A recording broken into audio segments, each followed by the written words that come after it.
Então vamos começar. Eu vou pedir só que todos, por favor, coloquem o telefone, o microfone no modo silencioso, tá? E eu vou só iniciar apresentando um pouco o Alejandro. Hoje quem vai conversar conosco vai ser o Alejandro Vitor Daniel Vera. Ele é médico psiquiatra, graduado pela Unifesp, EPM, presidente do Grupo Assistencial Espírita Ismael de Osasco, presidente da Associação Médico Espírita de Osasco, coordenador do Departamento de Saúde Mental da AME Brasil, e ele é um dos coordenadores também do projeto Prefiro Viver, da FEB, da Federação Espírita Brasileira, tá, gente? E o Alejandro vai conversar com a gente hoje sobre o tema depressão e suicídio com a visão médico-espírita, tá bom? Então a gente vai pedir que todos mantenham no silencioso. Quando o Alejandro terminar, que é mais ou menos em torno de 50 minutos, 1 hora, a gente abre para algumas perguntas, tá bom? A gente vai pedir, como de praxe, que a nossa querida Márcia faça a prece inicial. Oi, Arismar! Faça a nossa prece inicial, por favor. Então vamos lá, fechar os nossos olhos, acalmar a nossa mente, agradecendo a Deus por mais esta oportunidade de reencontros, por mais esta oportunidade de estudos, de uma temática tão importante para a nossa vida. Senhor Jesus, muito obrigado por esta oportunidade. Agradecemos a presença dos nossos mentores espirituais, próximos de cada um de nós, no nosso dia a dia, nos nossos afazeres, no nosso lar. E pedimos, Senhor Jesus, as bênçãos por todo o nosso planeta Terra, por todos aqueles que se encontram solitários, inseguros, desesperados, adoecidos da alma, do corpo físico. Mas principalmente, Senhor, te pedimos por aqueles que ainda não te conhecem, que ainda não sabem as alegrias e as benesses do Evangelho. E que rogamos, Senhor, a Ti, por todos nós, para que possamos juntos seguirmos em frente na nossa jornada, tendo o princípio, a moral do Evangelho dentro da nossa vida, dentro do nosso coração e do nosso agir. Muito obrigada, Senhor, por esta oportunidade. Que possamos iniciar a nossa reunião da noite, da tarde de hoje, rogando-lhe, Senhor, que nos abençoe e que nos proteja. Que assim seja. Que assim seja. Alejandro, seja muito bem-vindo ao Allan Kardec Vancouver Society e agradecemos mais uma vez sua presença, tá? Eu que agradeço, Rafaela. Muito boa tarde para vocês aí no Canadá, muito boa noite para os amigos que vão nos acompanhando através do Brasil. É uma alegria imensa estar com vocês na abordagem desse tema que é tão importante, cada vez mais atual pelo aumento que a gente tem percebido dos transtornos mentais, em especial dos transtornos que são mais comuns e que estão relacionados aos quadros de depressão e ansiedade. A temática de hoje, portanto, é para que nós possamos abordar, dentro de uma visão médico-espírita, a questão da depressão e do suicídio. Mas gostaria de iniciar aqui com uma fala de Clarencio, que é um instrutor espiritual que se encontra presente em várias passagens da obra de André Luiz, e essa fala especialmente na obra Nosso Lar, no qual, no diálogo com André já se inserindo nas atividades da coluna espiritual de Nosso Lar, e com desejo aí de tomar o seu papel como médico no plano espiritual, Clarencio lhe responde dessa forma: o médico não pode estacionar em diagnósticos e terminologias. Há que penetrar a alma, sondar-lhe as profundezas. Essa fala é muito significativa, não só para o médico, para o profissional de saúde em si, mas para todos nós. que nos alerta para a necessidade que nós temos de olhar além daquilo que é cunhado com algum certo nome, com algum certo termo, algum tipo de diagnóstico. Quando nós falamos de depressão, naturalmente nós estamos falando aí de um diagnóstico médico, de um termo que nos leva a entender profundo sofrimento psíquico e emocional do ser humano em adoecimento, mas precisamos ir além. Nós não podemos estacionar na questão do diagnóstico que é feito. Precisamos, como nos diz Clarencio, sondar a alma, sondar essas profundezas para que nós possamos entender os reais motivos que levam o ser a esse adoecimento. Então, falamos aqui de um adoecimento da alma, do espírito, com repercussões naturalmente orgânicas, físicas. E isso que eu quero trazer um pouquinho na minha fala de hoje. Trazer naturalmente os aspectos científicos do nosso planeta, a Terra, mas no olhar espírita que nos auxilia a ir além, justamente para compreender o que existe atrás desses termos, desses diagnósticos. Inicio, portanto, para falar um pouco do fenômeno depressão, trazendo aí os aspectos epidemiológicos, as estatísticas, que vão dando base e justificam a importância de abordar este tema. Este suplemento que eu apresento para vocês aqui é da Organização Mundial de Saúde, lançado no ano de 2017, e que traz os dados mais recentes relativos ao ano de 2015. Foram todos coletados e, a partir disso, foi lançado suplemento há 3 anos, que fala justamente sobre a depressão e outros transtornos mentais comuns, nos trazendo um pouco do impacto para o mundo todo. E eu quero trazer algumas estatísticas sejam relativas ao Brasil e alguns dados do próprio Canadá, para que vocês se situem aí em relação à depressão no país onde vocês hoje habitam. Para que nós tenhamos uma ideia do impacto da depressão no mundo inteiro, mais de 300 milhões de pessoas, ou seja, exatamente 322 milhões de pessoas, são portadoras hoje de algum quadro de depressão. Por que de algum quadro de depressão? Nós falamos aqui de um espectro, né? Desde os quadros mais leves até os quadros mais graves, passando naturalmente pelos quadros moderados, e quando se alcança um quadro de depressão mais grave, com a presença ou ausência, e vou falar isso um pouco mais adiante, de sintomas ditos psicóticos ou não, além dos pensamentos suicidas e da ação de morte. Então, no mundo nós temos 322 milhões de pessoas portadoras de depressão, e aqui por regiões. Vou destacar, naturalmente, a região das Américas, como nos é colocado aqui no suplemento da OMS, no qual corresponde a 15% desse número no mundo todo, se encontra presente nas Américas, América do Norte, América Central, América do Sul. São mais de 48 milhões de pessoas portadoras dos quadros de depressão. É um número absolutamente significativo, um número que precisamos estar atentos, porque, embora nós tenhamos notado um aumento importante nos números de quadros de depressão, sabemos ainda que é um diagnóstico que carece aí de um entendimento maior, que carece aí de ser melhor diagnosticado, pelo menos aqui no Brasil, em especial nas unidades básicas de saúde, ou seja, na atenção primária.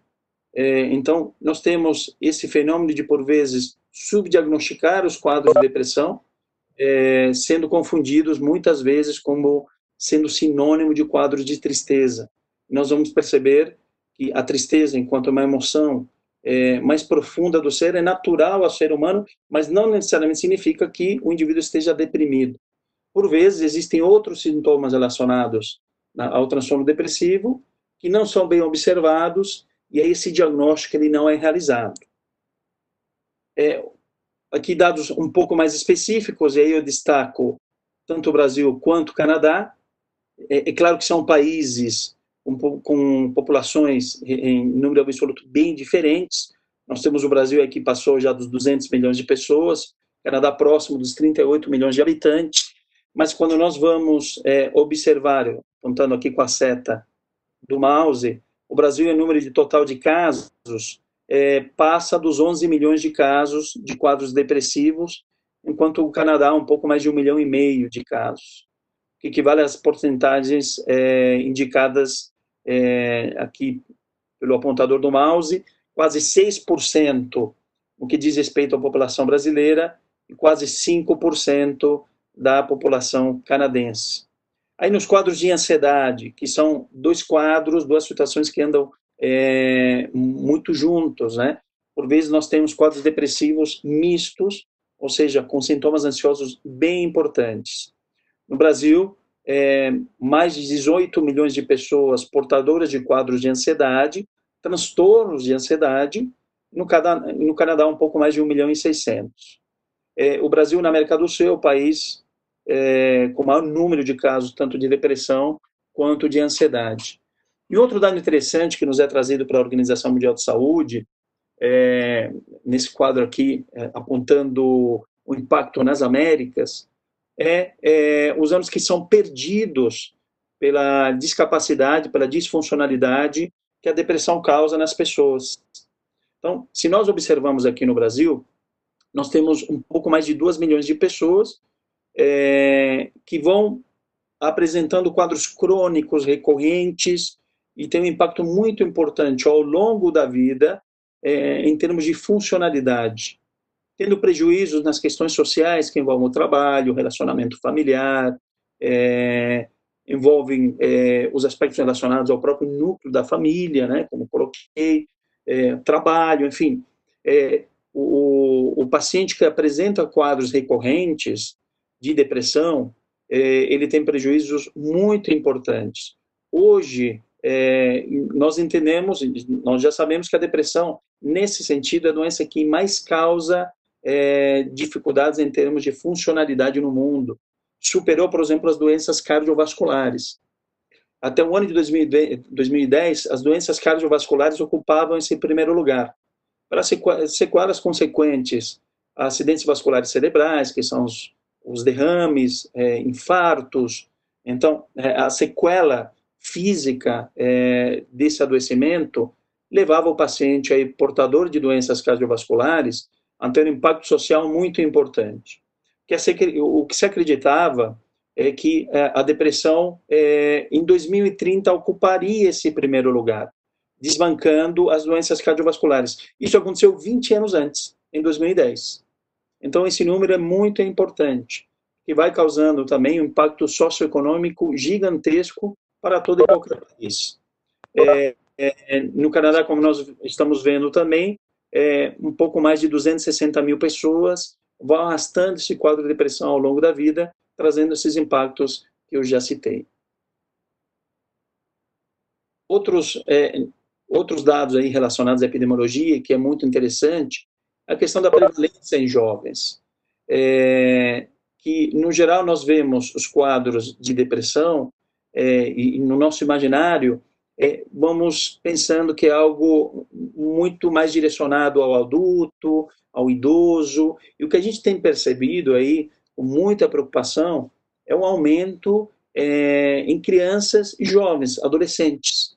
Então, temos uma prevalência, por exemplo, crianças pré-escolares de 1%. Ou seja, o que significa? Cada 100 crianças, uma desenvolve um quadro de depressão.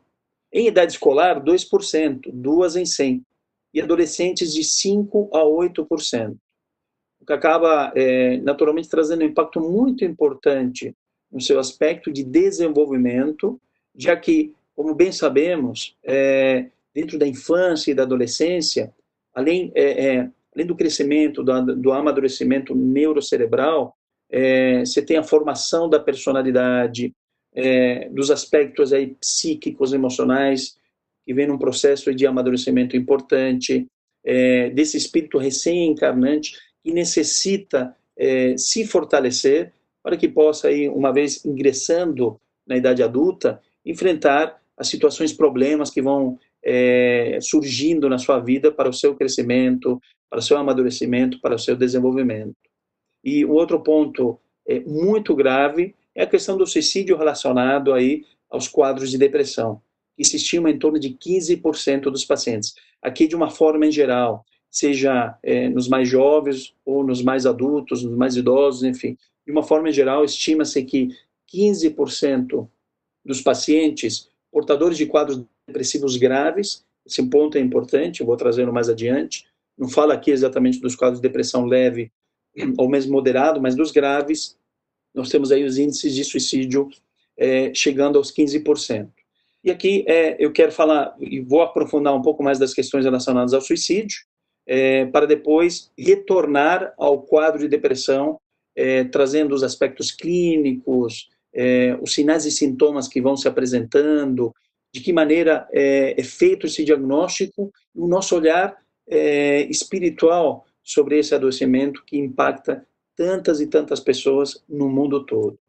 Então, o suicídio é um outro grande fenômeno que vem crescendo em várias nações do mundo, e a partir disso foi despertando o interesse cada vez maior da Organização Mundial de Saúde de sensibilizar os países a desenvolverem políticas públicas de prevenção ao suicídio, e a partir disso foi lançado, no ano de 2014, esse suplemento de prevenindo o suicídio, o imperativo global. Por quê? O que se percebeu é que se nada fosse feito, nós teríamos um aumento constante nos índices de suicídio em todo o planeta, que também é uma verdadeira pandemia, que se fazia urgente olhar para as questões do suicídio de uma forma mais empática e não como se fosse um tabu. Ainda é um tabu. Ainda nós temos dificuldades gigantescas de falar sobre suicídio. Mas o que a gente vai percebendo no dia a dia é um interesse cada vez maior. No Brasil, por exemplo, a partir do ano de 2014, exatamente quando foi lançado esse suplemento, a Associação Brasileira de Psiquiatria, em parceria com o Centro de Valorização da Vida, o CVV, que realiza um trabalho belíssimo aqui no país, tem juntos, unidos, buscado no mês de setembro, que nos é conhecido como Setembro Amarelo, não só aqui no Brasil, mas no mundo todo, falar sobre o tema do primeiro dia ao último dia de setembro com maior intensidade. É claro que nós temos aí falas frequentes, e isso tem acontecido o ano todo, mas setembro aí como um mês simbólico para que nós possamos focar de uma forma mais aprofundada nas questões do suicídio. E aí a Organização Mundial de Saúde lança esse suplemento, buscando sensibilizar as nações do mundo todo, para que até o ano de 2020, ou seja, até este ano, nós tivéssemos uma redução das taxas em 10%. Mas, enfim, o que nos traz esse suplemento em termos de estatísticas, de números, que justificam igualmente que nós falemos sobre o assunto e tenhamos uma preocupação maior sobre o tema. Temos taxas mundiais, nos quais vão indicando aí, como é mostrado no mapa, as taxas de suicídio a cada 100 mil habitantes, e divididos por cores, da mais clara à mais escura, no qual vão indicando de taxas menores de 5 suicídios a cada 100 mil habitantes, até aquelas com números que ultrapassam os 15 suicídios a cada 15 mil habitantes. Nós vemos aí, no vermelho mais escuro, mais intenso, taxas que superam os 15 suicídios a cada 100 mil habitantes, em países da Europa, da Ásia, da África, Oriente Médio, e temos países com taxas aí de 10 a 14 suicídios a cada 100 mil habitantes no Oriente também, Austrália, alguns países da África, aqui na América do Sul, Argentina, Chile, Uruguai, na América do Norte, Estados Unidos, e o Brasil, pelas taxas, pelo mapa que nos é apresentado pela OMS, fica entre 5 a 9 a cada 10 suicídios a cada 100 mil habitantes, assim como o próprio Canadá. No entanto, no que diz respeito ao Brasil, nós sabemos que existem os problemas da subnotificação, e não só no Brasil, como na África também, que nós temos muitas nações com taxas que não chegam a 5 mortes a cada 100 mil habitantes. Então, isso vai indicando que esses países carecem de estratégias de notificação que sejam mais eficazes para que nós nos aproximemos de números que sejam mais exatos. Números esses que, nesse primeiro quadrante, no ano de 2012, o suplemento foi lançado no ano de 2014 relativo aos números colhidos em 2012.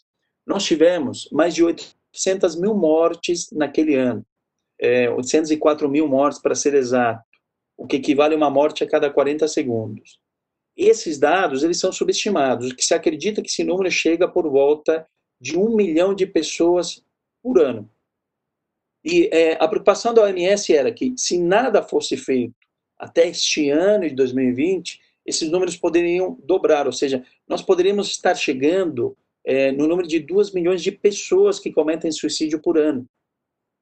Essas 800 mil pessoas, pouco mais de 800 mil pessoas que cometem suicídio por ano, equivalem a mais de 8 mil mortes por dia. Verdadeiras tragédias silenciosas que vão ocorrendo a cada 24 horas no nosso planeta. Outros dados que nos chamam muito a atenção e são muito preocupantes é que o suicídio é a segunda causa, ou a segunda maior causa de mortes violentas entre pessoas na faixa de 15 a 29 anos, nesse segundo quadrante que eu apresento aqui.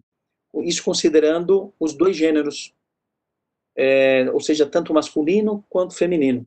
Se nós pensarmos apenas no gênero feminino, é a primeira causa de morte violenta entre 15 e 19 anos de idade. Estamos falando aí de adolescentes, de adultos jovens, que têm preocupado muito as autoridades que lidam com as questões do suicídio, porque tem sido um número crescente nos extremos, seja nas crianças, nos adolescentes, adultos jovens, quanto também tem sido observado na terceira idade entre os idosos. Um outro número também muito importante é que 75% das mortes por suicídio no ano de 2012, hoje nós já sabemos que esse número tem se aproximado muito dos 80%, ocorrem em países pobres e em países em desenvolvimento. Então, países com melhores condições socioeconômicas, o número de suicídios é menor. E por que isso? Porque existe uma relação estreita entre transtornos mentais e o suicídio. E, portanto, existe uma relação estreita entre transtornos mentais, também a miséria, a pobreza, que dificulta o acesso aos meios de saúde da população que necessita de um cuidado mais próximo, não só cuidado do médico, mas também cuidado de um suporte psicológico, de uma equipe multidisciplinar que possa envolver outros profissionais da área de saúde. Então, quanto mais miserável o país, quanto mais pobre, quanto mais dificuldades tiver, no sentido de que essas pessoas possam alcançar o sistema de saúde, mas não só isso, maiores dificuldades em termos socioeconômicos, as quais as pessoas têm pouco acesso ao emprego, em carteira registrada, passam fome, que é uma situação real da qual nós estamos vivendo hoje no mundo todo em relação ao desemprego, mas trazendo um pouco do que eu tenho vivenciado também no meu dia a dia, em especial na unidade básica de saúde, mais próximo da periferia, enfim, de uma população com menos recursos, as pessoas estão passando fome, as pessoas estão desempregadas, isso eleva muito as perturbações psíquicas e emocionais e servindo aí, sendo um terreno fértil para o desenvolvimento de um transtorno mental mais grave e, como consequência, com uma possibilidade de que essa pessoa cogite no suicídio uma alternativa para pôr fim à dor e ao sofrimento. Um outro aspecto importante que nos é trazido é que o número anual de mortes por suicídio, ele excede o número de vidas perdidas quando nós somamos as mortes por homicídio, ou seja, assassinatos e guerras juntos. E são situações que nos chamam muito a atenção no dia a dia, quando entramos em contato através dos noticiários, enfim, que há um assassinato, um homicídio, as guerras que vão acontecendo no mundo todo, isso nos causa um impacto importante, mas nós temos as mortes de suicídio que vão superando muito, que, como eu já disse anteriormente, são verdadeiras tragédias silenciosas. por se criar um grande tabu em torno do tema, as pessoas não tocam muito nesse assunto e o que nós temos é o sofrimento psíquico, emocional dessas pessoas que vão arrastando isso tudo ao longo do tempo e chegando aí, por vezes, a cometer de fato o suicídio. O outro ponto é em relação ao número absoluto de suicídios.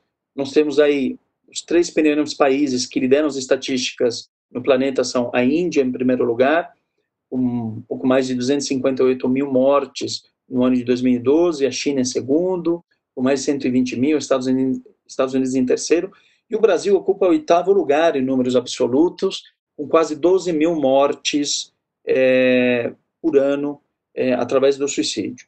Esses são os números absolutos. Quando nós fazemos a relação das mortes a cada 100 mil habitantes, o Brasil ocupa a posição de número 113, entre os 172 países que estão vinculados à Organização Mundial de Saúde, o que equivale a uma taxa de quase 6 mortes a cada 100 mil habitantes. São 32 óbitos por dia, número muito significativo, mas como já disse anteriormente, é muito provável que esse número seja subestimado, esse número deve ser maior do que 32 mortes por dia. Um dado interessante em relação às características ao comportamento suicida é que os homens se suicidam 3 vezes mais do que as mulheres. Entre os anos de 2000 e 2012, nós tivemos aí um aumento de mais de 10% nos índices de suicídio. E sendo que entre a população jovem, esse número foi de mais de 30%. E é claro que um país continental, um país com uma variabilidade regional muito importante para os aspectos socioculturais, é claro que essas taxas vão se alterando. A região sul do Brasil é uma região com um número muito importante nas taxas de suicídio. Nós temos aí também alguns aumentos na região norte, na região centro-oeste, em especial no Mato Grosso do Sul. Quando nós pensamos nas populações indígenas, com altas taxas de suicídio. Então, essa variabilidade regional também é importante de ser percebida. Por quê? Porque dessa forma nós conseguimos atuar de uma forma mais eficaz. Eu sabendo de que forma esse número de suicídios acontece na região sul, acontece na região norte, nordeste, centro-oeste, nós conseguimos ter uma ação que possa focar nas necessidades mais específicas de cada região. E aqui eu trago tanto o Brasil, novamente, mas também o Canadá, na questão dos números de suicídio. É bem interessante a gente perceber e ratificar aquilo que eu tinha colocado, que, por exemplo, os homens eles cometem muito mais suicídio do que as mulheres, isso em todo o mundo.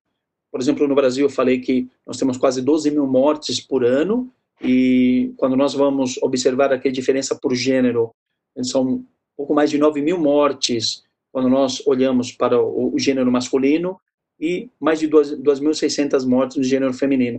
Se nós olharmos aí para o Canadá, em ambos os sexos, temos aí quase 4 mil mortes por suicídio por ano, sendo que os homens são mais de 3 mil mortes e as mulheres não chegam a 1.000 mortes. Então, vejam só a diferença que existe entre homens e mulheres no que diz respeito ao suicídio. E por que isso? Porque os homens, embora, quando comparado com as mulheres, tentam menos, ou seja, tem menos tentativas de suicídio, o método deles é mais agressivo, é mais violento. Então, os homens tentam menos, mas eles têm taxas maiores de suicídio. As mulheres tentam mais, mas conseguem menos porque os métodos, no geral, são menos agressivos. Em todo caso, o que a gente tem percebido é uma mudança nos últimos anos da metodologia do suicídio entre as mulheres, em especial aqui no Brasil, em que elas têm se utilizado de métodos cada vez mais agressivos, o que acaba também chamando bastante atenção. Quando nós olhamos, por exemplo, para as taxas a cada 100 mil habitantes, Já coloquei que do Brasil são quase 100 mil. E no Canadá nós temos aí taxas que são quase 10 a cada 100 mil habitantes.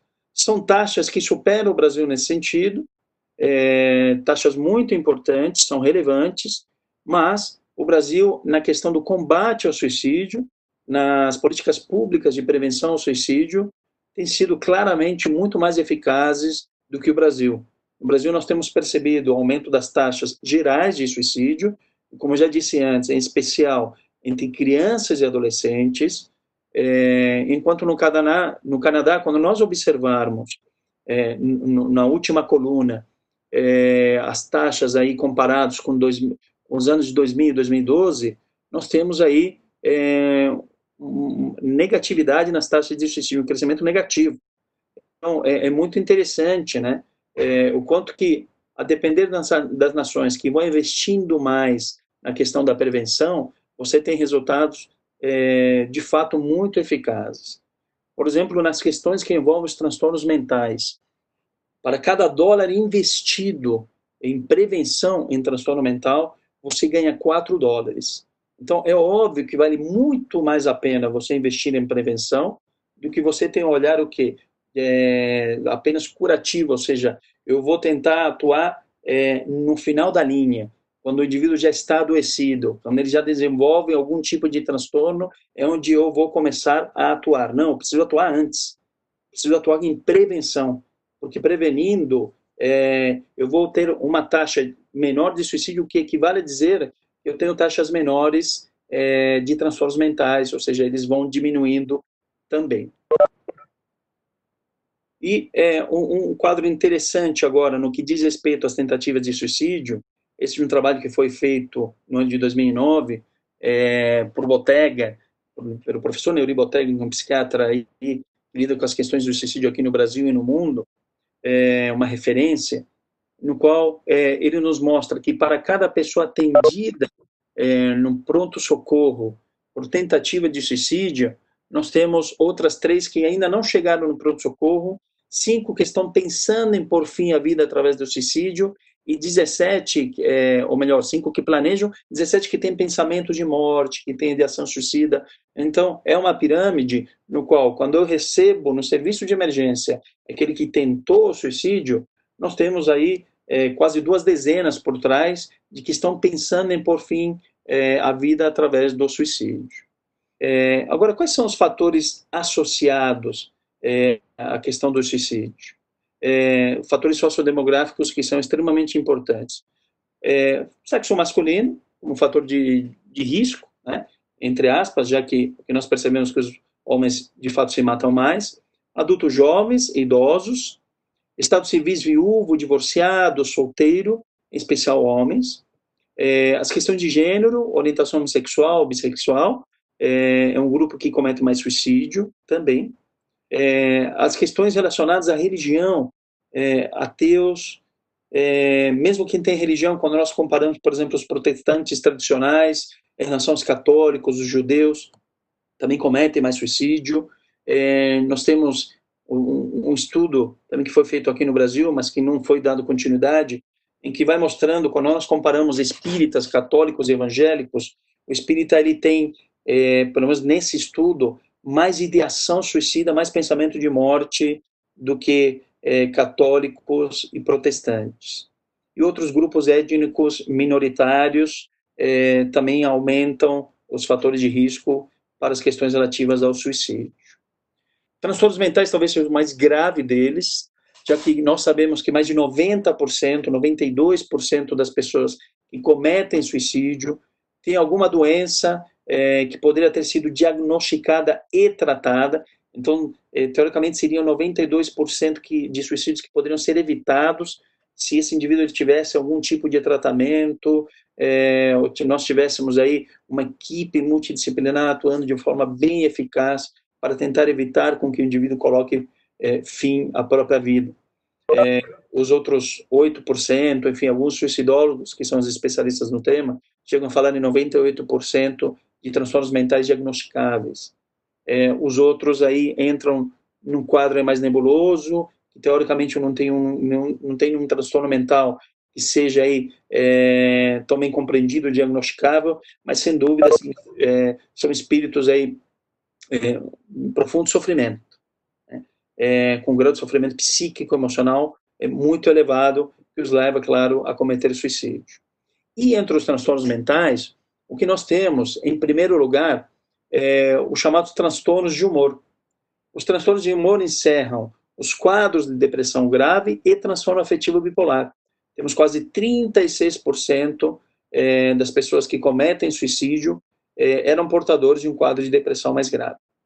Em segundo lugar, transtorno por uso de substância psicoativa, quase 22,5%. Estamos falando aqui de uso de substâncias, de drogas, seja elas ilícitas, ou seja, aquelas que são permitidas por lei, as lícitas, como álcool, como tabaco, que também aumentam os índices de suicídio, como comorbidades, o paciente que é etilista, o paciente que tem dependência de nicotina, eles desenvolvem comorbidades, ou seja, como outros transtornos, como depressão, como transtornos ansiosos, e entre outras patologias físicas, e as ilícitas, como uso de maconha, uso de cocaína, uso de crack, tipo de substâncias que aumentam também muito os índices de suicídio.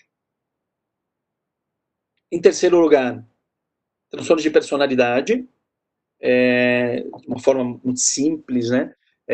O nosso jeito de ser, a maneira como a gente lida com a vida, os problemas da existência, e isso, para alguns indivíduos, com uma estabilidade emocional muito importante, qual nós podemos aí realizar um diagnóstico nesse sentido, como transtorno histriônico, histérico, borderline, enfim, o narcisista.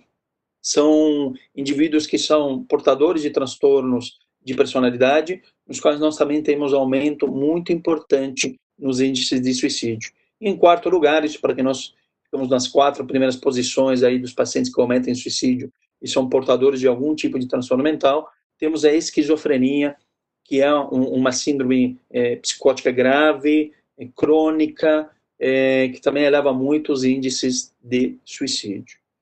E agora sim, depois de ter trazido alguns dados relativos ao suicídio,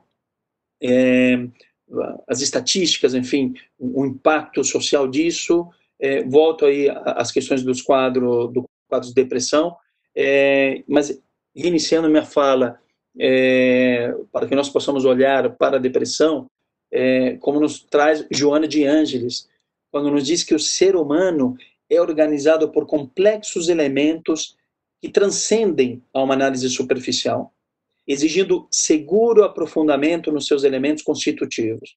Ou seja, essa frase, essa fala de Joana, ela se conversa com a fala de Clarencio, no qual nos convida a olhar além do diagnóstico, além do transtorno, para que nós possamos perceber que o espírito, nas suas profundezas, ele tem elementos constitutivos que necessitam de uma análise maior. E aí nós falamos aqui da questão perispiritual, das questões espirituais envolvidas em termos das ingerências fluídicas que podem acometê-lo em termos de quadros obsessivos mais graves, que podem piorar num quadro de depressão, ou que num quadro mais prolongado, mais crônico de obsessão, podem inclusive dar abertura a quadros que por vezes são desconhecidos aí por nossa ciência. E continua Joana, de origem divina em sua essência, desenvolver, ou seja, o espírito desenvolve a inteligência e o sentimento, através do extraordinário périplo antropo-socio-psicológico. Somos espíritos milenares, que já aí temos andado há muito tempo por estas paragens terrenas, com as nossas questões mais profundas, que envolve o campo do sentimento e da inteligência, e é claro que a dor que vai permeando a nossa existência e a nossa evolução, por vezes ela não é disciplinada, ela não é domada, para usar um termo que nos traz aí Leon Denis, na sua obra O Problema do Ser, do Destino e da Dor, da necessidade de utilizarmos nossa potência da vontade, que é a maior potência da alma que existe, para domar a dor, no intuito que nós não sucumbamos aos seus efeitos. E por vezes nós sucumbimos. E sucumbindo, vamos aí abrindo alguns quadros que no olhar da ciência podem aí se manifestar como um transtorno depressivo, por exemplo. Mas é extremamente importante que, tendo em mente o que Joana nos traz, de não estacionarmos numa análise superficial, mas irmos além, considerarmos todos os aspectos envolvidos do espírito encarnado, projetado no mundo, na Terra, em contato com o mundo, no qual ele vai se utilizando do seu instrumento de manifestação no planeta, que é o seu corpo físico, para que ele possa se relacionar com o seu próximo. E dentro disso, precisamos considerar os aspectos biológicos, físicos, orgânicos, no qual o corpo físico ele vai respondendo ao estresse vivenciado no dia a dia, no qual nós temos fatores ditos neurotróficos envolvidos. O espírito é perfeitamente alinhado, célula a célula, com o seu corpo físico, apresentando como seu intermediário o perispírito. Ele, quando vai se fragilizando psíquica e emocionalmente, impacta cada uma dessas células, que é possuidora, como nos diz André Luiz na obra A Evolução em Dois Mundos, de uma estrutura mental mais rudimentar, que capta o pensamento do ser. Pensamento que, se nós pudéssemos colocá-lo dentro de uma equação matemática, poderíamos afirmar que se trata da ideia mais o sentimento. E se eu estou fragilizado em termos psíquicos, criando ideias que não são salutares, e com sentimentos de tristeza, de angústia, de raiva, enfim, os mais diversos sentimentos que, da maneira como eles vão se desenhando, não me favorecem, é claro que eu vou criar ao meu redor uma esfera psíquica, vibracional, que vai impactar cada uma dessas células e, portanto, ter um impacto biológico importante, que é o que nós vamos percebendo,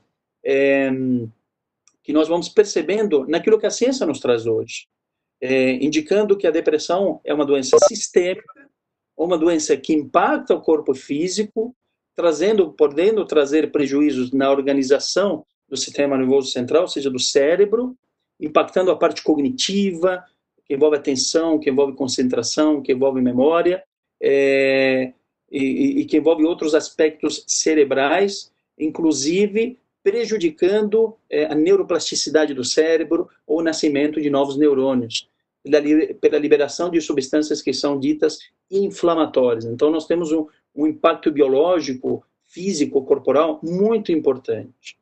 Temos os aspectos genéticos, que também estão relacionados, sem dúvida, aos aspectos biológicos, mas temos aspectos genéticos entendendo que, enquanto espíritos reencarnacionistas, o código da vida que se encontra escrita nos genes pode, em algum momento, me deixar mais vulneráveis para que, ao longo da minha vida, também eu possa desenvolver um quadro de depressão, que é distinto de nós afirmarmos que existem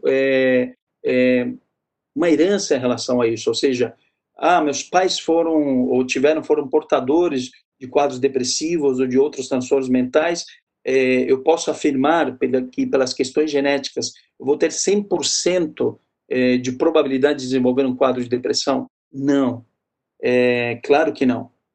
Nós precisamos lembrar de que dentro do nosso lar, dentro de nosso núcleo, como nos traz Emmanuel na obra Pensamento e Vida, no capítulo Família, nós compartilhamos da herança psíquica, da herança psicológica, nós compartilhamos das heranças emocionais, de vínculos aí que nós arrastamos já há centenas, por vezes milhares de anos, modificando apenas os papéis, as funções dentro do nosso lar. Essa herança nós temos, por comunhão de pensamentos. Então, por vezes, quando nós observamos dentro do núcleo familiar, ou dentro de um aspecto maior da família, quadros recorrentes de depressão ou de outros tipos de transtornos mentais, o que nós vemos aí são necessidades reencarnatórias. Então, os aspectos genéticos, eles são importantes, eles fazem diferença. Essa compreensão, ela é fundamental para entender como o espírito ele vai se relacionando no mundo e na relação com o meio ambiente, na relação com o seu próximo. Que, aliás, falando de meio ambiente, quando nós falamos desses fatores que envolvem a maneira como nós nos alimentamos, ou seja, a dieta, ou o tipo de substância que vamos utilizando como álcool, ou mesmo ritmos biológicos, quando você tem alterações aí nos ciclos circadianos, dormindo mal, enfim, alternando noite pelo dia, esses fatores ambientais também prejudicam o ser nos seus aspectos biológicos, deixando-o mais vulnerável, impactando naturalmente o espírito. Lembrando, na fala dos espíritos, que é colocado aí para Kardec, em especial no livro dos espíritos, que tanto o espírito influencia o corpo físico, quanto o corpo físico influencia o espírito, justamente por essa relação entranhada que existe, muito íntima. Nós não temos condições de entender exatamente onde se inicia o corpo físico, onde termina o corpo físico, onde se inicia o perispírito, onde se inicia o espírito. Não, existe uma comunhão, existe uma conjugação desses aspectos espirituais, nos quais um influencia o outro o tempo todo. E, é claro, finalizando dentro desses aspectos, as questões psicológicas envolvidas, que envolvem a personalidade do ser, a maneira como ele se relaciona com o outro, fatores psíquicos fundamentais, nos quais vão sendo construídos ao longo da presente existência, mas também amplamente influenciados pelo universo do inconsciente, que diz respeito às diversas experiências reencarnatórias que vão assombrando, por vezes, o nosso consciente da vida atual, e que eu preciso aprender a lidar da melhor forma possível para que nós consigamos aí não sucumbir aos efeitos de emoções mais negativas, de sentimentos mais negativos, ou mesmo de ideias que são criadas e que não estão alinhadas com o alto. Então, nós temos muitos aspectos relacionados nesse sentido. E, quando existem alterações mais importantes, nos abrem campo aí para os critérios diagnósticos, um conjunto de sinais e sintomas que são muito importantes para que nós possamos realizar, dentro dos instrumentos que temos à disposição, um diagnóstico de depressão.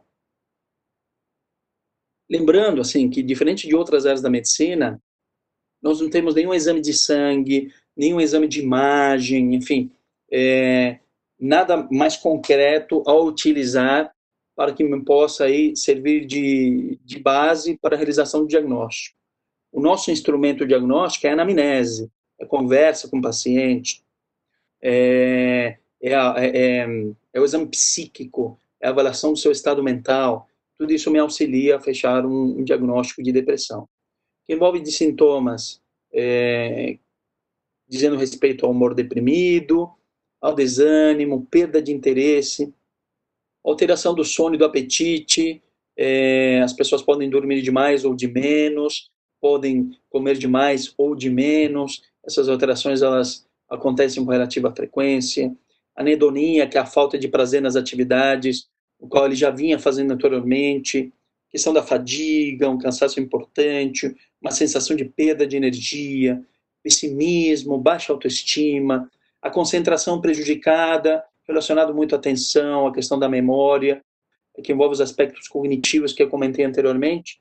A depressão é compreendida como uma doença sistêmica, que impacta o sistema nervoso central, prejudicando aí o nascimento de novos neurônios, e a partir disso eu vou tendo áreas cerebrais que se prejudicam, e, portanto, o instrumento de manifestação da mente, ele não se encontra aí em plenas condições.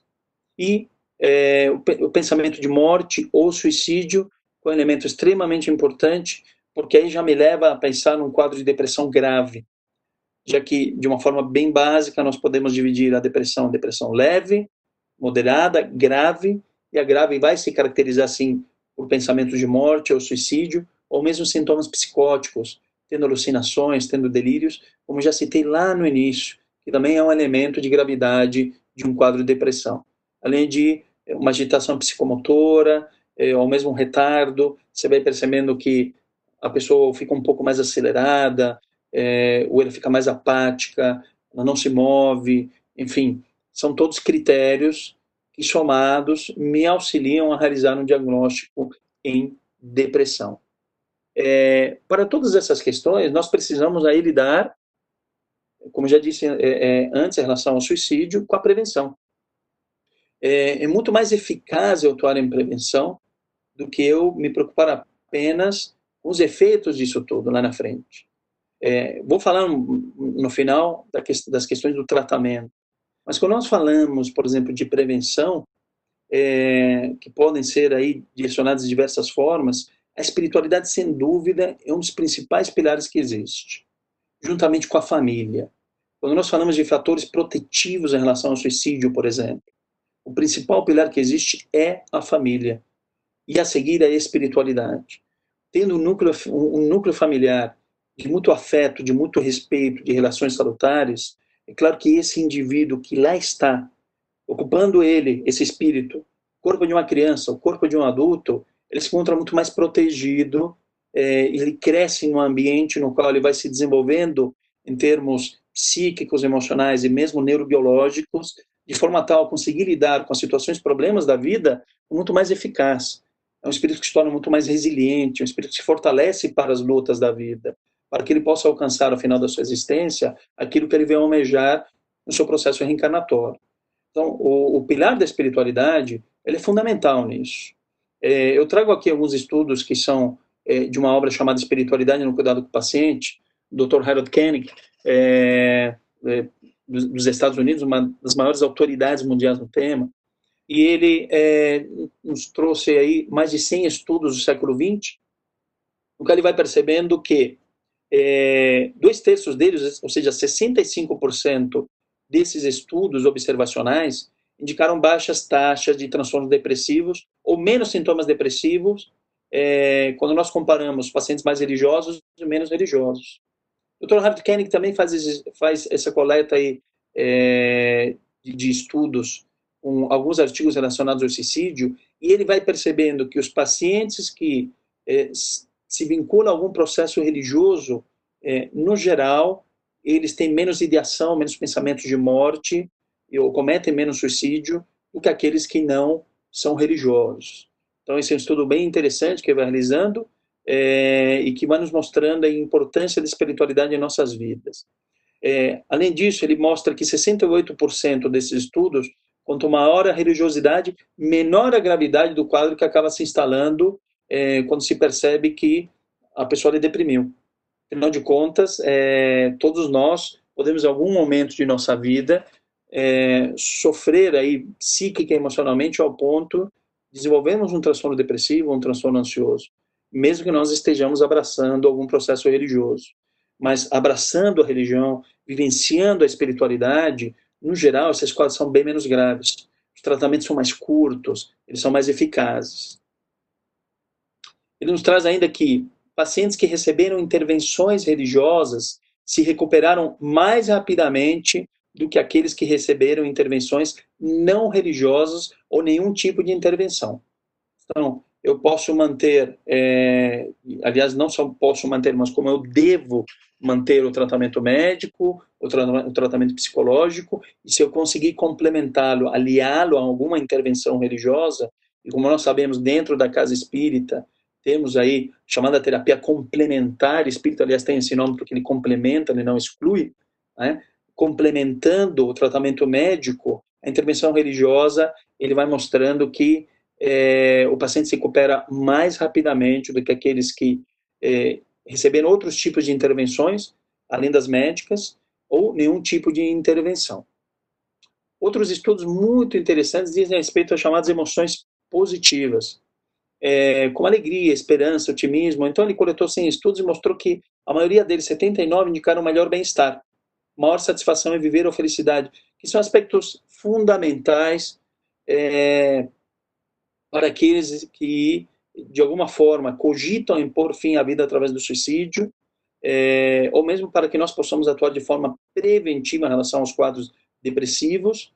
Quanto mais alegre eu busco ser, quanto mais esperançoso, quanto mais eu tiver uma visão otimista da minha vida, da existência, eu me protejo mais em relação ao desenvolvimento de alguns transtornos mentais. E outros estudos relacionando religião e propósito ou significado da vida, 16 estudos, 15 apontaram melhor propósito e significado.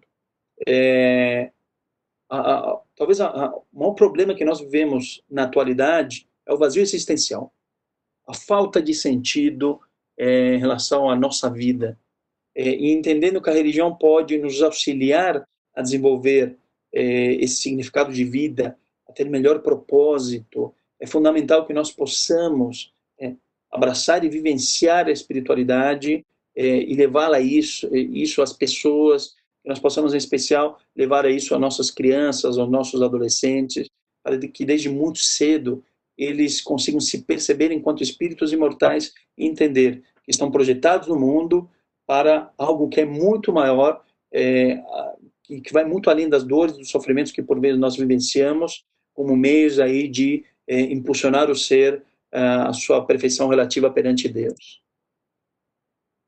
A questão do apoio social, 20 estudos, a maioria deles indica uma correlação bem significativa.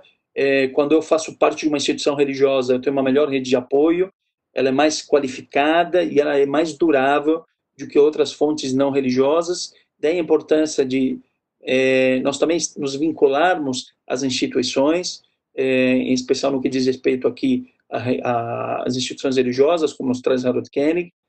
Nós vamos ter um suporte mais amplo, conseguimos compartilhar melhor ou dividir melhor as nossas dores, nossos sofrimentos, e a Casa Espírita é um espaço fantástico nesse sentido, pela possibilidade que nós temos, por exemplo, através do atendimento fraterno, que é um espaço de escuta, no qual o indivíduo, uma vez inserido na Casa Espírita, ele tem esse espaço que ele possa compartilhar as suas dores e os seus sofrimentos.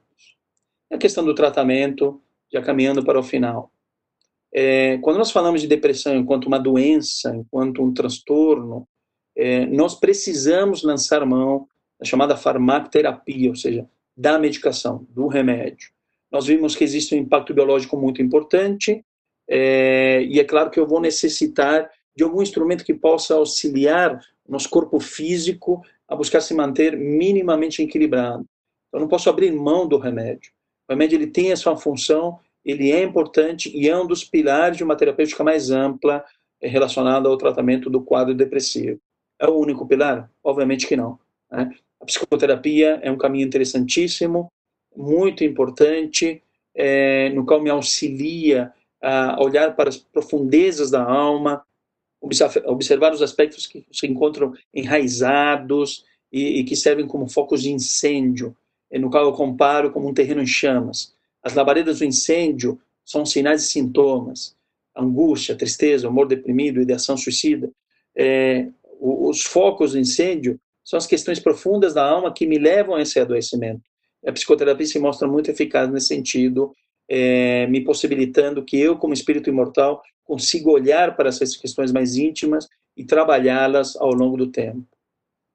A eletroconvulsoterapia, e aí destaco a eletroconvulsoterapia porque nós temos inúmeros preconceitos em relação a terapêuticas de maior intensidade, como a eletroconvulsoterapia, o famoso eletrochoque no passado, e salva vidas, em especial em quadros de depressão catatônica, no qual o indivíduo ele se encontra num quadro praticamente vegetativo, ele não se alimenta mais, ele não interage mais com o outro, e nós podemos afirmar que nesses quadros, podemos assinar embaixo, existem quadros obsessivos gravíssimos de subjugação moral e subjugação corporal, física. E a eletroconvulsoterapia é como um choque anímico, que por vezes acontece nas casas espíritas, através do trabalho de desobsessão. A eletroconvulsoterapia ela faz com que o indivíduo ele retome as propriedades do seu próprio corpo físico, rompendo com os laços fluídicos e obsessores que estão lá prejudicando a sua existência.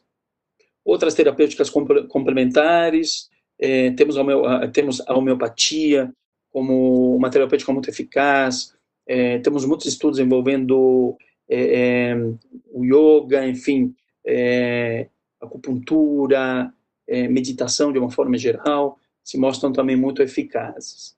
E temos, claro, chamada terapêutica complementar espírita, através da fluidoterapia, chamado passe, água fluidificada, que auxilia muito para que o indivíduo ele possa se fortalecer, não só física, mas perispiritualmente, espiritualmente falando, na renovação daquelas energias todas, daqueles fluidos impactados pelos pensamentos aí de baixo padrão vibracional do indivíduo que se encontra aí mergulhado em dor e sofrimento.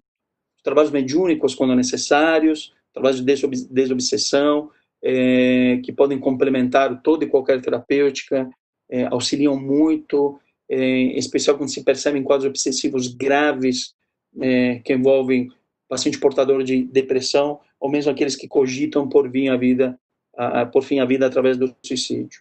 Mas evangeloterapia, o evangelho, não existe nenhum tratamento mais eficaz do que as palavras do Cristo, do que tudo aquilo que ele nos traz, alinhados com as leis divinas, que vão nos convidando e vão nos fortalecendo para que nós possamos alcançar o verdadeiro propósito de nossas vidas. O Cristo em nossas vidas nos convida a nos mantermos de pé e cabeça erguida.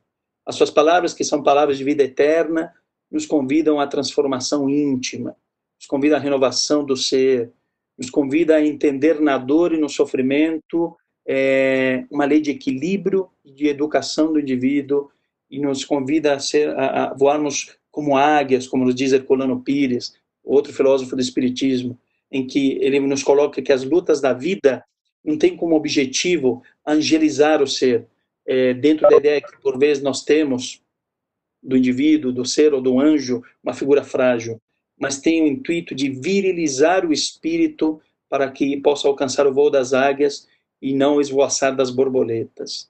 Então, Jesus é a base disso, é a base através do seu evangelho para que nós possamos enfrentar toda e qualquer dificuldade maior em nossa existência, nós consigamos dar um significado maior àquilo que nós vivenciamos. Bom, meus amigos, era isso.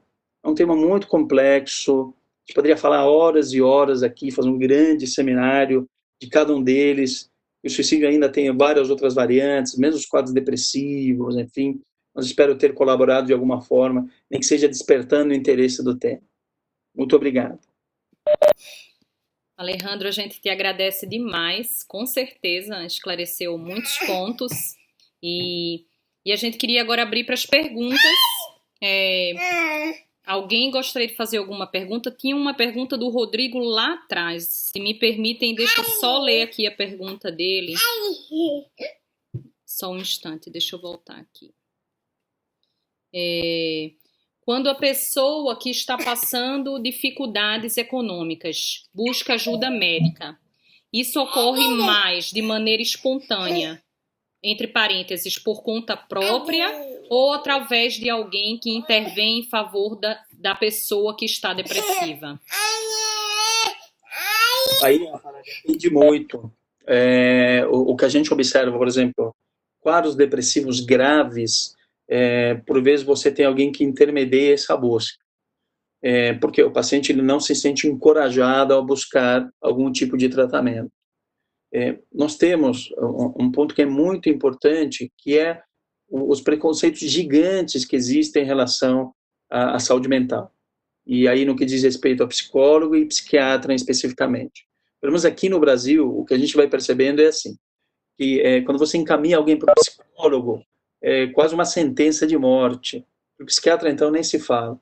E as pessoas têm muito medo, elas têm muito preconceito naquilo que diz respeito ao uso da medicação, enfim, de criarem mitos de que elas podem se tornar dependentes do uso dos remédios. Então, a gente vai percebendo que, assim, as pessoas demoram, por vezes, a buscar algum tipo de tratamento, e ao demorarem, aquele quadro vai se agravando, e aí você tem um grupo que busca por si só, por si próprio, e tem um outro grupo aí que acaba sendo levado por familiares, né? Então, não consigo te trazer assim uma estatística em relação a isso, o que acontece mais.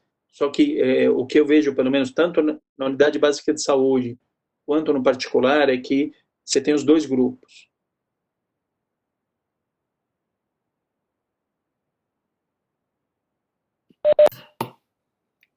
Maravilha, Alejandro. Você encerrou? Sim. Ah, tá. É porque eu não sabia se tinha ficado mudo. A Kelly levantou a mão e depois eu já chego aqui na pergunta de alguém que fez aqui. Peraí. Kelly, pode perguntar. Oi, Rafa. Na verdade, é Clécio que está falando. Tudo bom, gente? Clésio, desculpa. Pode falar. Alejandro, obrigado aí pela palestra. A pergunta que eu tenho que fazer é a seguinte: a depressão, então, ela pode se manifestar de várias formas aí, né? Desde transtornos alimentares, humor, tudo mais e tal. A pergunta é a seguinte: as formas pela qual a depressão ela se manifesta, existe alguma correlação, então, assim, dessas formas com a espiritualidade, ou melhor dizendo assim, com o espírito da pessoa e talvez até mesmo, como que eu vou dizer assim, aspectos de vidas passadas? Já houve alguma discussão nesse sentido que traz alguma correlação ou nesse momento não foi identificado? Eu atendo muito espírita assim no consultório, e quando eles chegam já sabendo que eu sou espírita, vem com algumas ideias, né?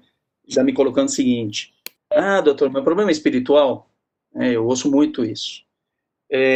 Quando o espírita vem e me questiona sobre o problema espiritual, na verdade ele está querendo me questionar se o problema é de ordem obsessiva, né? Mas o que eu devolvo para ele é assim, que o problema dele espiritual, por uma questão muito simples, ele é espírito. Então, todos os nossos problemas são espirituais nesse sentido. Se há ou não um quadro obsessivo naquela situação, é uma outra história, mas o que a gente vai observando é o seguinte: quem adoece é o próprio ser, nos seus aspectos psíquicos e emocionais, ou seja, estou falando de adoecimento do espírito, com repercussões orgânicas, biológicas, e uma vez esse espírito sofrendo um quadro de depressão mais grave, no qual ele vai se fragilizando psíquica e emocionalmente, ele abre campo para entidades oportunistas, ou mesmo para entidades vingativas, no qual eles vão piorando esse quadro que de alguma forma já se encontra instalado. Então, essa pode ser uma situação. Uma outra situação é um quadro obsessivo mais grave, que vai se estendendo ao longo do tempo, em que não necessariamente aquele indivíduo era portador de algum transtorno mental anterior, mas esse quadro que vai cronificando, sem um cuidado, sem uma busca de uma mudança mais íntima do obsedado, ou sem um auxílio espiritual, e aí não só dentro do espaço da casa espírita, mas qualquer tipo de suporte religioso, esse quadro mais crônico, obsessivo, pela ingerência fluídica, ou seja, pela ação obsessiva, deletéria, ele pode levar esse indivíduo a desenvolver, sim, um quadro de um transtorno mental que vai se manifestar por sintomas ditos depressivos, em que aí sim eu consigo olhar para as causas mais profundas relacionadas aos quadros obsessivos. Então, existem esses dois aspectos. Agora, as questões encarnatórias podem estar envolvidas, sem dúvida, em especial quando eu vejo pacientes portadores de quadros depressivos recorrentes e crônicos. Muitos deles ocorrendo, inclusive na infância, na adolescência, no início da vida adulta, em que o indivíduo ele necessita de uso contínuo, prolongado e, por vezes, para a vida toda da medicação, para que ele consiga se manter minimamente equilibrado. Aí você percebe que as causas profundas daquele adoecimento não dizem respeito à vida relacional, ou seja, da presente existência, mas tem aspectos relacionados ao seu passado reencarnatório. Ok? Maravilha, Alejandro. Tem uma pergunta da Ângela aqui. Nem todo mundo é aberto à religiosidade, do ponto de vista de frequentar assiduamente uma religião. Como apoiar, ajudar uma pessoa com depressão severa? Quando eu não tenho o instrumento da religiosidade, certo? Sim. Ótimo. A pessoa não é aberta a isso. Isso. Essa pergunta é muito interessante, porque embora por vezes a pessoa ela não esteja vinculado a algum processo religioso, ele tem os seus valores. Uma vez me questionaram isso dentro da casa espírita, não vou lembrar o tema que eu estava abordando, mas eu coloquei que o evangelho é a grande base da nossa transformação moral, enfim, que nos serve de base para a cura de todos os nossos males. Aí no final essa pessoa veio me questionar, mas para quem não é religioso? Porque eu sou ateu. E ele estava na casa espírita assistindo a palestra. Aí eu devolvi: ok, você não tem religião, mas você tem valores. Então, é trabalhar em cima dos valores que essa pessoa tem e daquilo que ela encontra algum certo sentido na sua existência. Então, tem os seus familiares, tem os seus amigos, e ela desloca o seu sentido na relação que ele mantém com o outro. E nos traz muito disso é o psiquiatra Viktor Frankl, que é o pai da análise existencial e da logoterapia. E ele fala muito do sentido da vida. Quando você não tem as questões envolvendo a religiosidade, você pode buscar o quê? Outros valores, e você busca o teu sentido nas pessoas que te rodeiam, você busca no país onde você vive, no trabalho que você desenvolve, você vai buscando em coisas ou em pessoas, de uma forma que você consiga se manter firme nesta existência. Isso te motiva de alguma forma para buscar um tratamento, por exemplo. Ok? Excelente. Soninha, você levantou a mão.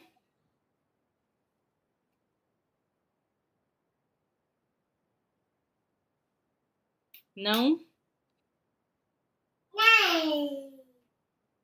Soninha? Bom, eu vou fazer aqui a pergunta da Natália. Olhando para o lado espiritual... Ops, alguém escreveu e saiu. Perdão.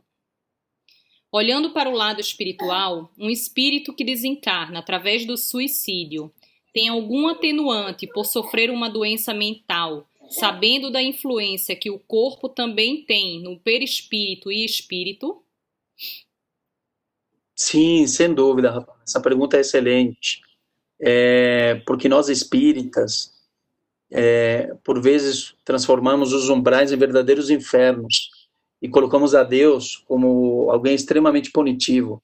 E nos esquecemos que Deus é infinitamente misericordioso. Existem atenuantes que nós desconhecemos, mas, sem dúvida, os transtornos mentais acabam sendo atenuantes muito importantes. E certa vez eu ouvi uma palestra do Divaldo nos colocando isso, que os espíritos eles traziam para ele que o transtorno mental no qual ele se encontra, aquele indivíduo profundamente mergulhado em sofrimentos muito importantes, em dores gigantescas, ou por vezes alienado da realidade, ele tem o atenuante de se encontrar no momento no qual ele não consegue aí fazer as melhores escolhas. Assim como também aqueles espíritos que cometem suicídio e se encontram aí em quadros gravíssimos de obsessão. Nós, por vezes, olhamos para essa situação como sendo suicídio e a espiritualidade olha de forma bem diferente. Não é considerado um suicídio. Ele estava sob o jugo de espíritos, num quadro de subjugação muito importante, e acabou tirando a própria vida, mas sem sequer ter noção daquilo que aquilo existiu. Então, existem, sim, os atenuantes. Maravilha. O Dr. Marcos escreveu assim: a depressão e a ansiedade podem piorar sintomas respiratórios, como quem tem asma, por exemplo? Podem sim. Não é incomum, e agora neste momento de pandemia, tenho visto bastante isso na UBS, na Unidade Básica de Saúde, mesmo no consultório, as pessoas chegando após terem passado no pronto-socorro, com falta de ar, acreditando ser um sintoma relativo à Covid-19, e o que elas estavam vencendo era uma crise ansiosa, com repercussões físicas, psicossomáticas. Então, a falta de ar, a taquicardia, por exemplo, que a gente observa na síndrome de pânico, em que o coração fica muito acelerado e a pessoa tem a impressão de que ela vai ter um infarto. A porta de entrada, por vezes, da maioria desses indivíduos é o pronto-socorro da clínica, buscando resoluções orgânicas, físicas. Eles acabam sendo encaminhados no momento posterior para a psicologia ou para a psiquiatria, porque são na verdade, manifestações orgânicas daquilo que se passa na alma, em termos psíquicos e emocionais. Ok? Maravilha. Ficou claro, doutor Marcos? Acho que ficou.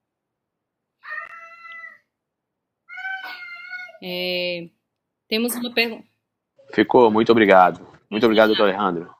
Nada. Obrigado a você, Marcos. O nosso Marcos Antonácio escreveu assim: como podemos ser melhores instrumentos cristãos aos amigos e irmãos de jornada com pensamentos suicidas? Só um pouco, que alguém escreveu aqui aí. Principalmente aqueles que não compartilham da mesma religião que nós. Falo além da oração. Você falou um pouco agora, né? Sim, mas nós conseguimos ser ótimos instrumentos daquele nosso irmão que sofre, empatizando com a dor, e não julgando a dor, né? Eu citei o Viktor Frankl, e ele faz uma analogia com a dor que é muito interessante. Ele nos diz o seguinte: a dor é como se fosse uma substância gasosa. Quando ela está no recipiente, ela ocupa o espaço todo. Então, nós precisamos ter cuidado com os nossos julgamentos, entender que o outro ele sofre, tendo uma interpretação relativa àquela dor, àquele sofrimento, àquele fato, que pode levar a desenvolver perturbações psíquicas e emocionais importantes. Se a gente não empatizar com a dor, com esse sofrimento, nós vamos julgar e acreditar que, por vezes, a dor do outro é superdimensionada. Mas, na verdade, é a maneira como ele enxerga isso, como ele percebe, como ele vê, pela sua realidade, pela maneira como ele se coloca no mundo. Então, eu sendo empático com o outro, percebendo que se encontra em profundo sofrimento, e se eu conseguir estender a mão através de uma palavra amiga, eu já estou sendo um grande instrumento. E Maravilha. A Roberta perguntou o seguinte: muitos. Espera aí que alguém escreveu.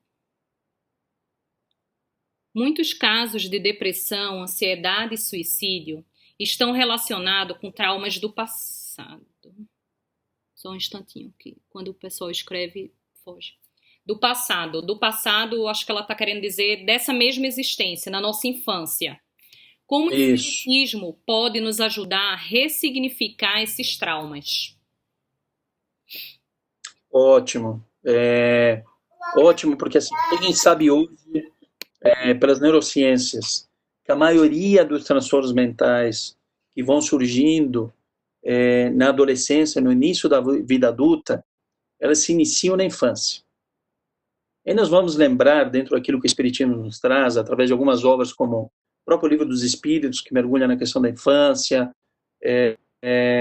Pensamento e Vida, no capítulo que eu já citei durante a minha fala, que é o de família, tem outro capítulo chamado Filhos, o quanto que a primeira e a segunda infância são momentos importantíssimos para que nós possamos semear o terreno da alma daqueles espíritos recém-encarnados, para que eles possam crescer seguros, para que eles possam ser educados em termos socioemocionais, fortalecendo nas fibras mais íntimas do coração, porque é onde a gente vai percebendo que surgem as primeiras tendências daquele espírito.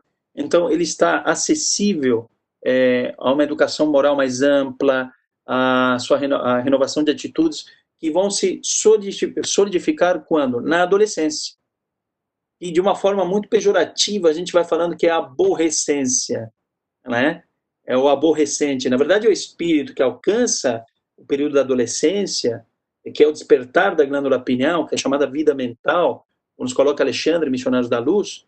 Você tem lá um impacto importante entre tudo aquilo que o espírito tem aprendido na presente existência, educado pelos seus pais, e o seu passado reencarnatório. Então, nesse momento, ele começa a fazer as suas escolhas. Eu sigo o quê? O que eu tenho aprendido na presente existência, ou vou seguir aquilo que eu já venho fazendo há muito tempo? A infância e a adolescência, em especial a primeira e a segunda infância, são momentos importantíssimos de nós semearmos da melhor forma possível. Cuidar das crianças é fundamental. Ter espaços de evangelização na casa espírita ou outras instituições religiosas, levando os melhores valores para a infância, é fundamental. Mas, lamentavelmente, nós sabemos que ainda o mundo ele carece de que nós possamos investir cada vez mais na educação socioemocional, fortalecendo as crianças, empoderando os pais para que percebam que as crianças necessitam de afeto, necessitam de carinho, necessitam de amor, mas o que a gente tem observado é assim, as famílias se fragilizando cada vez mais, que é uma grande tristeza. Nós temos abusos dos mais diversos acontecendo na infância, e claro que isso acaba sendo terreno fértil para desenvolver algum transtorno mais grave lá na frente, ok? Sim. E às vezes não dá, a gente não tem a oportunidade, né, alguns de nós, de termos tido a experiência de vivenciar, por exemplo, participar da evangelização infantil na nossa infância, né? Então, para já ir trabalhando todos esses possíveis traumas que a gente vivencia, né? Sim. E aí traz para a vida adulta. Tem uma pergunta aqui do Márcio. Como o senhor diferencia o recurso medicamentoso das drogas ilícitas, como o senhor se referiu, mencionadas, destacando em específico a cannabis, dita maconha, neste caso ilícita aí no Brasil? Ótimo, uma pergunta bem interessante também. Existe uma diferença entre o que é o canabidiol, que é essa substância encontrada na planta da cannabis, que tem sido alvo de muitos estudos muito interessantes. A gente percebe uma ação, por exemplo, do óleo de canabidiol para crianças resistentes, algumas medicações, por exemplo, os anticonvulsivantes, resistentes a uma terapêutica comum que nós temos, crianças com graves quadros de epilepsia, no qual o óleo de canabidiol tem se mostrado eficaz. Mas é a substância canabidiol, pesquisada na planta da cannabis, que serve a isso. Diferente do cigarro de maconha, com altas concentrações de THC, enfim, entre outras milhões e centenas de substâncias que prejudicam muito o indivíduo,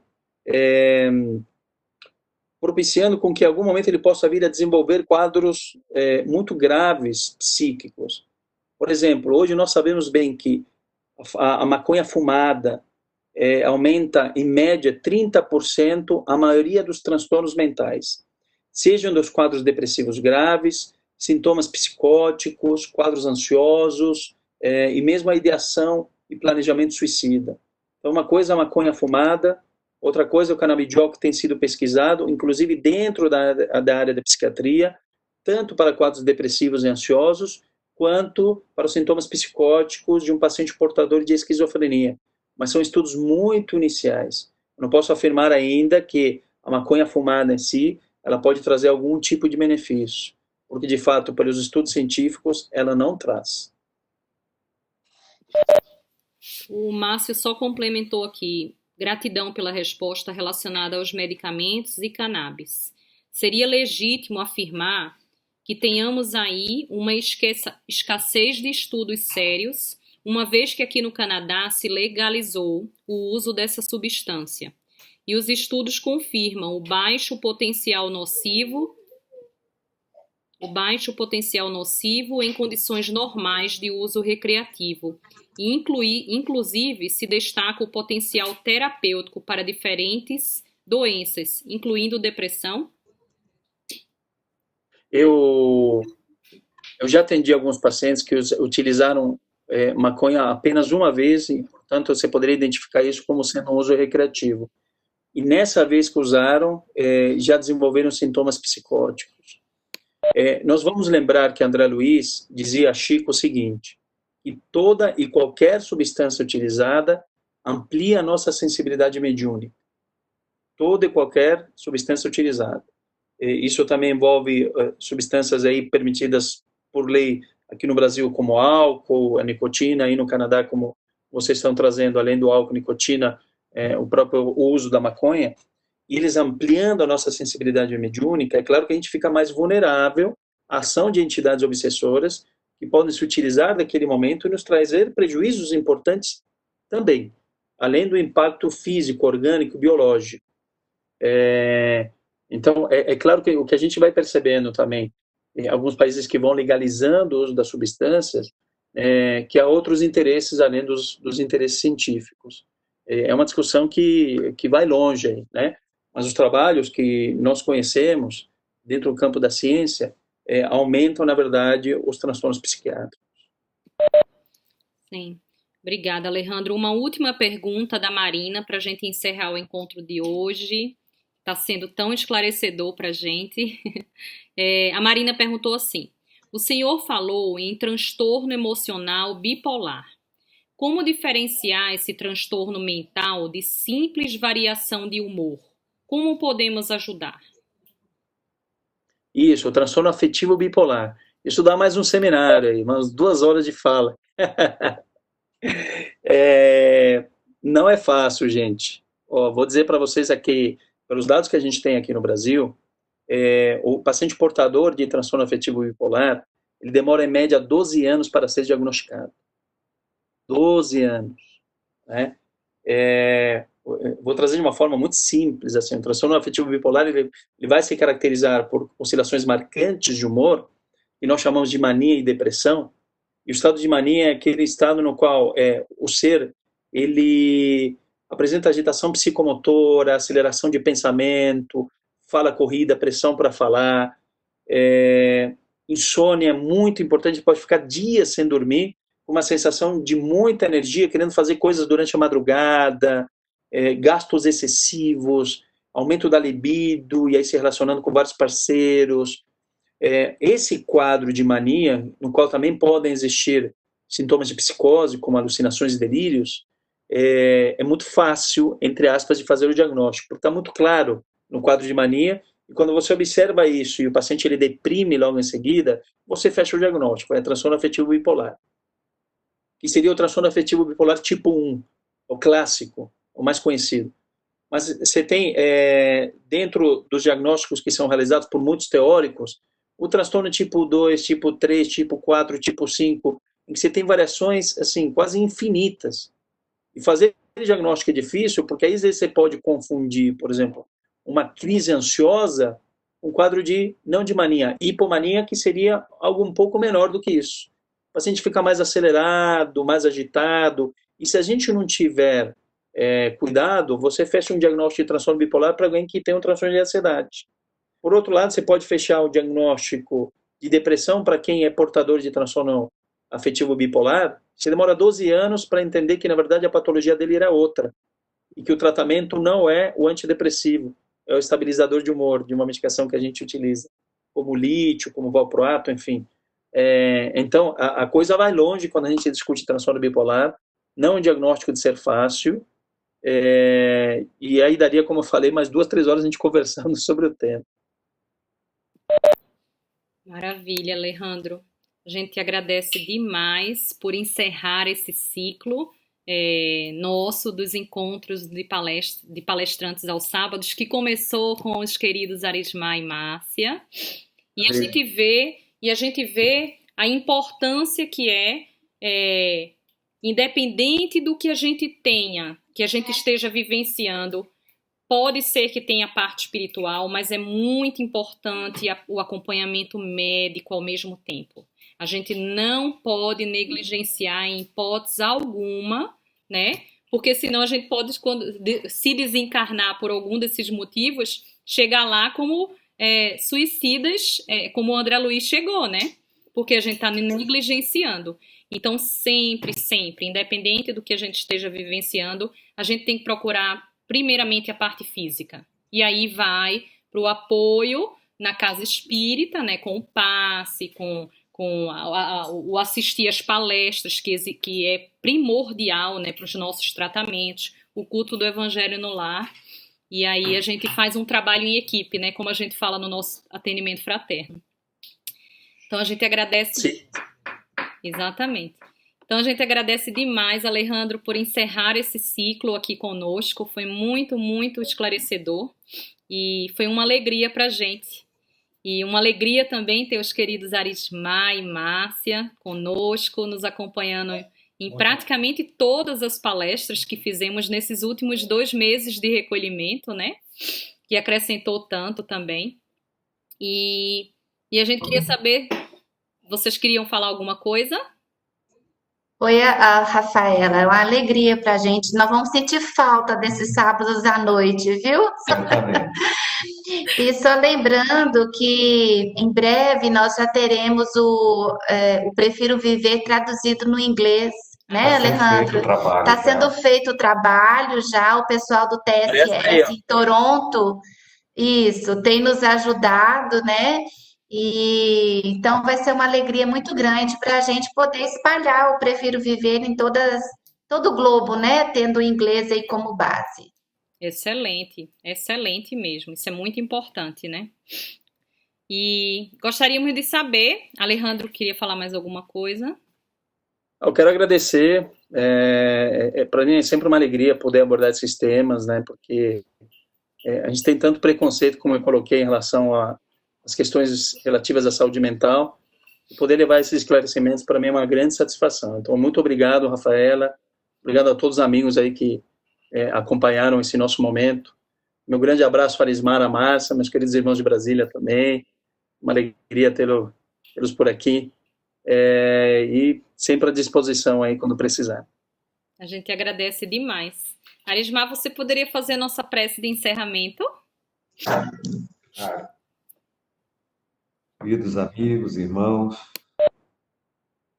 vamos elevar nossos pensamentos às esferas mais altas da espiritualidade, agradecendo ao amparo, a acolhida dos irmãos espirituais, para todas essas reuniões que foram realizadas, levando o amparo, levando o acolhimento,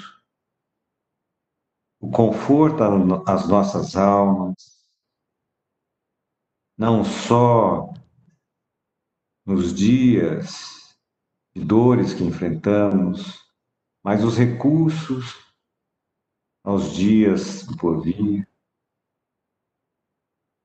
Possamos ser gratos à espiritualidade maior na condução de nossas vidas, nas forças que recebemos, no amparo, nesse convívio que fortalece a todos nós dentro da fraternidade universal. Mestre Jesus, sê conosco hoje e sempre, Senhor, guiando nossos passos, guiando nossas escolhas, para que possamos crescermos dentro da família crística, dentro da família do ser universal, cósmico, da paz, do amor e da harmonia. Sê conosco hoje e sempre, Senhor. Que assim seja. Que assim seja. Assim seja. Que assim seja. Gente, foi uma alegria imensa todos esses sábados. Foram 10 sábados, né? E quanto aprendizado, né? Quantas trocas. Foi uma alegria muito grande. A gente agora vai entrar aqui em Vancouver, né? Para a próxima etapa do Allan Kardec Vancouver Society. E a gente vai seguir conectado com eles, porque eles sabem tudo, todas as dúvidas, todos os questionamentos eu vou lá aperrear. E a gente marca depois mais encontros com eles. Eu espero que a plataforma do Webex continue gratuita, ou a gente tentar comprar uma para o Allan Kardec Vancouver Society que não seja tão cara, para a gente conseguir fazer esses encontros vez ou outra, né? Que foram muito legais. Então a gente agradece demais, gente, a presença de todos e desejamos um excelente final de semana a cada um.